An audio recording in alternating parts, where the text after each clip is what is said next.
Hello friends, आज बात करेंगे अप्रेंटिस 109 बैच के बच्चों के बारे में। जैसा कि प्रॉब्लम आ रहा है बच्चों का कि नोटिफिकेशन में मेंशन है कि एग्ज़ाम मंथ और एग्ज़ाम डेट दोनों 12/4/2019 से पहले का होना चाहिए। तो 109 के जो बच्चे हैं उनका अप्रैल तो लिखा हुआ है सर्टिफिकेट में, लेकिन डेट का इशू आ रहा है। डेट मतलब उनका जो है एग्ज़ाम जो मई में हुआ है, तो सर मई में एग्ज़ाम हुआ है तो सर्टिफिकेट में भी मई आना चाहिए, लेकिन ऐसा नहीं आया। तो ठीक है, बच्चों ने अप्रैल देख के भर दिया फॉर्म को।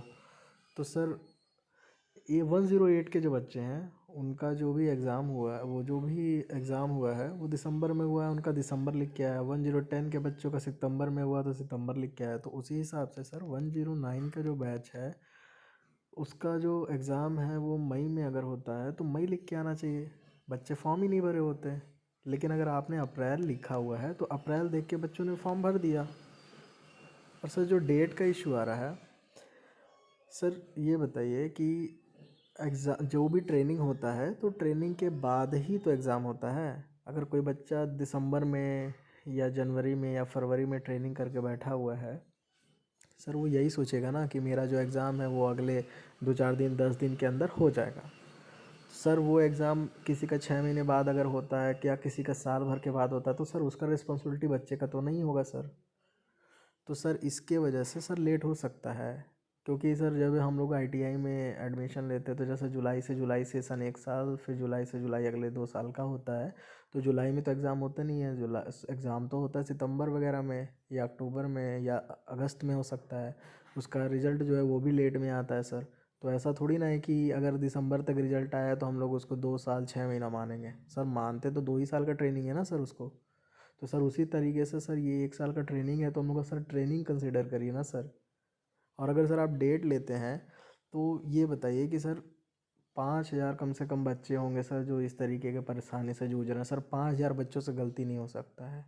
अगर गलती होगा तो 2-4 बच्चे, 10 बच्चे, 100 बच्चे हो सकते हैं, लेकिन सर 5,000 बच्चे गलती नहीं कर सकते हैं फॉर्म भरने में। सर अगर हमने फॉर्म भरा है तो कहीं ना कहीं हम लोग उसमें नहीं मांगा गया था तभी हम लोग ने फॉर्म भरा है। फॉर्म भरते समय केवल यस और नो का ऑप्शन आया था।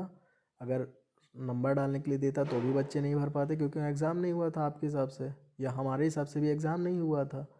तो सर उसमें केवल यस और नो का ऑप्शन आया था। आप ट्रेनिंग कंप्लीट किए हैं तो यस करिए वरना नो करिए। फिर आपने मॉडिफिकेशन लिंक दिया, उसमें एग्ज़ाम डेट का कोई जिक्र नहीं किया। हाँ, ये इशू का वो था कि आपका कब सर्टिफिकेट जारी हुआ है ये डालने के लिए ऑप्शन में था, बच्चों ने डाला, लेकिन सर वहाँ पे भी आपने कोई जिक्र नहीं किया। सेकंड मॉडिफिकेशन आया, उसमें भी आपने सर कहीं पे भी एग्ज़ाम डेट का आपने जिक्र नहीं किया सर, केवल ट्रेनिंग पीरियड की बात हो रही थी। तो सर अब ऐसा क्यों किया जा रहा है सर, हमको क्यों बाहर किया जा रहा है? और सर अगर आपको एग्ज़ाम डेट इतना ही इम्पोर्टेंट था तो सर नोटिफिकेशन में दिया रहता है कि अपना फॉर्म फिल करने के लिए कॉलम बना रहता है कि नाम पता एड्रेस वगैरह डालने के लिए, जो मतलब अगर ओबीसी हैं तो मतलब अगर कैटेगरी वाइज देखा जाए तो ओबीसी तो ओबीसी सिलेक्ट करो, एससी एसटी हो तो एससी एसटी हो, जनरल तो जनरल सिलेक्ट करो। उसी तरीके से विकलांग वाले के लिए यस नो का ऑप्शन आता है, सरकारी जॉब में हो तो उसके लिए यस नो का ऑप्शन आता है, कोई खिलाड़ी है तो उसके लिए यस नो का ऑप्शन आता है। तो सर आपको उसी तरीके से एक ऑप्शन देना चाहिए था ना सर कि 12/4/2019 से पहले आप अप्रेंटिसशिप किए हो, एग्ज़ाम में बैठे हो, यस करो या नो करो। सर आपने वहाँ पे भी ये ऐसा भी ऑप्शन नहीं दिया, ना पूछा कुछ भी आपने। तो सर अब 4 साल के बाद सर ऐसा क्यों कर रहे हैं? सर अब बताइए हम लोगों की क्या गलती है सर? सर इसीलिए आपसे सर हाथ जोड़ के विनम्र निवेदन है सर कि हमारा ट्रेनिंग पीरियड को कंसिडर करते हुए जो बच्चे ट्रेनिंग पहले कर चुके हैं 12/4 से, सर उनको कंसिडर किया जाए। और सर जल्द से जल्द सर हम लोग का काम किया जाए। सर हम लोग का किसी का मेडिकल रुक रहा है, किसी का डीवी रुक जा रहा है सर, तो कोई पेंडिंग में है सर, तो प्लीज़ सर प्लीज़ आपसे हाथ जोड़ के सभी बच्चों से निवेदन, सभी सभी क्या नाम है बच्चों के द्वारा सर निवेदन आपसे यही है कि सर प्लीज़ हमें समायोजित करें सर। और एक जल्द ही ऑफिशियल नोटिस निकालें ताकि सारे बच्चे समायोजित हो सके सर। आपका बहुत बड़ा कृपा होगा सर। धन्यवाद।